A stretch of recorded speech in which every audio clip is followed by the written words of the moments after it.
Picture a project team gearing up for a big client presentation. Everyone is under pressure, but one team member starts whispering doubts. Are we sure Sarah's plan is solid? I would do it differently. Later, they tell the manager privately, honestly, I don't think Tom is really pulling his weight. Soon the team is on edge. Trust evaporates, fingers point sideways. The deadline is missed, not because of poor skills, but because one person quietly chipped away at cohesion.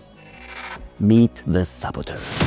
Sometimes they sit in the manager's chair, sometimes they appear at the table, sometimes they are the subordinate undermining upward.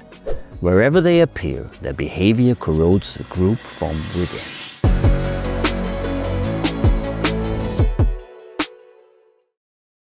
Welcome back to the Mammoth in the Room, where we explore leadership lessons that stand the test of time. I'm Nicholas Bocconi, CEO of Mammoth Leadership Sciences, and this is another episode in our ongoing series on difficult leadership situations. These episodes don't run in a neat row. Instead, they drop in between our other mini-series, spotlighting those tough behaviors that leaders, teams, and organizations often struggle to manage.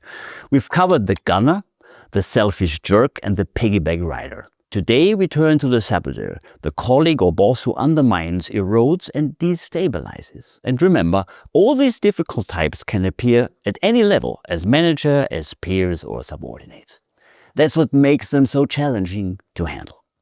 And one quick reminder before we dive in, this fall Mammoth Leadership Sciences is launching our online leadership academy. The first course is designed to help leaders like you to decode the psychological and biological evolutionary traps that hold organizations back. Stay tuned.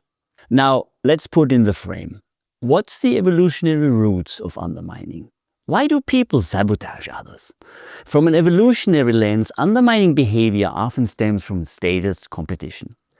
In primate groups, when a rising individual threatened an alpha, subtle tactics like gossip, coalition building, rumor spreading helped incumbents maintain dominance without direct fight. In humans, envy and fear of being eclipsed are powerful triggers.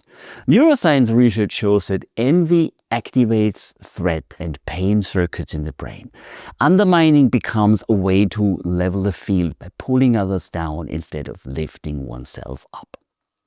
At its core, the saboteur is acting out an ancient instinct. Protect your relative position in the tribe, even if it weakens the tribe itself. Now, here is the research. What do we know about sabotage? Organizational psychology calls this behavior social undermining, actions intended to hinder, over time, the ability to build positive relationships, maintain reputation, or be effective at work. Research shows undermining by leaders, like belittling or sowing doubt, directly erodes trust and commitment among employees. It correlates with higher turnover and lower performance. Peer undermining produces conflict spirals. Targets of undermining often retaliate, creating cycles of hostility and distraction. And then subordinate undermining, yes, it happens, can take the form of withholding information from a manager, bad-mouthing them to peers, or quietly resisting instructions. This upward sabotage undermines leadership legitimacy and creates confusion. Recent studies also highlight envy-driven sabotage. Bosses low in self-confidence are more likely to undermine creative subordinates out of fear of being outshined.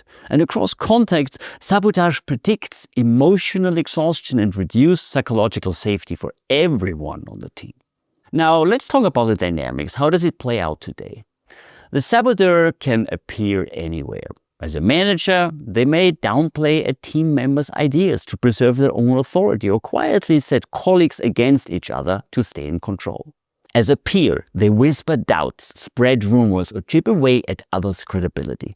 The team's cohesion collapses under a fog of mistrust. As a subordinate, they resist passively, withhold critical details, or highlight the boss's mistakes to higher up. The leader spends more time managing politics than guiding the team.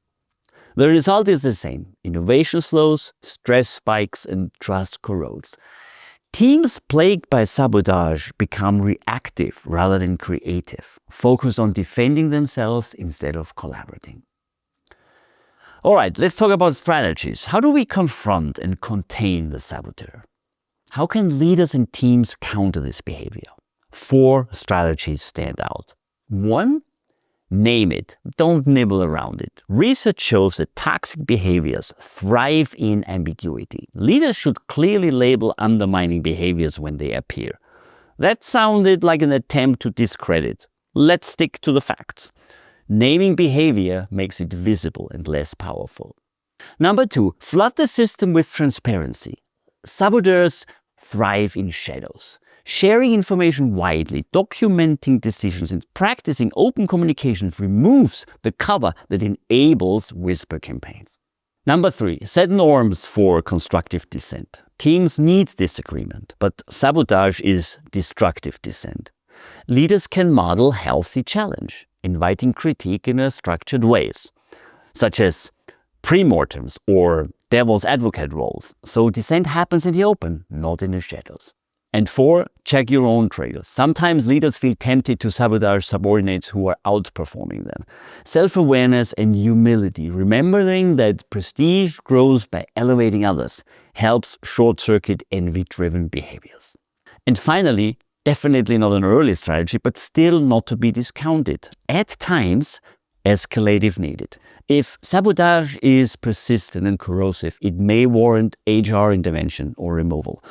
Organizations cannot tolerate constant trust erosions because once trust is gone, productivity and engagement rarely returns. All right, high-level summary. If there's one thing I wanted to take away from this episode, it's this. The saboteur can appear as a boss, peer, or subordinate, but the effect is always the same. Trust corrodes. Shine light on the behavior, strengthen transparency, and model constructive challenge to keep sabotage from destroying your team. All right, this was it again for today. If this episode resonated, please subscribe, rate, and share with anyone in your network interested in leadership. And don't forget, Mammoth Leadership Sciences is launching a new online leadership academy this fall. It's packed with insights, tools, and frameworks to help you to become a more self-aware, adaptive leader. Keep an eye out. And lastly, if you want to know more, you can order my book. It shares the same title of this podcast, The Mammoth in the Room. It's a practical roadmap how great leaders and their teams embrace evolutionary truths for outstanding business results. And it does that in 3 sections on people, on strategy, and on implementation. Until next time, lead wisely, think critically, and don't let ancient instincts hijack your modern leadership. I'm Nicholas Bocconi, and this is The Mammoth in the Room.